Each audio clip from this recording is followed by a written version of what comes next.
சந்நிதியில் கட்டும் கட்டி சபரிமலை காடு தேடி கட்டுமுடி 2 கட்டி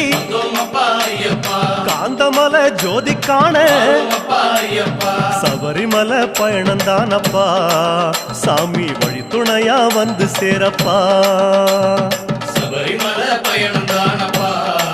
சாமி வழி துணையா வந்து சேரப்பா குருசாமி கால தொட்டு கூடி ஒரு சரணமிட்டு புலியேறும் பொன நினைச்சு புல்லரிக்க சரணமிட்டு காந்தமலை ஜோதியானவா எங்க காவலாக வந்து சேரப்பா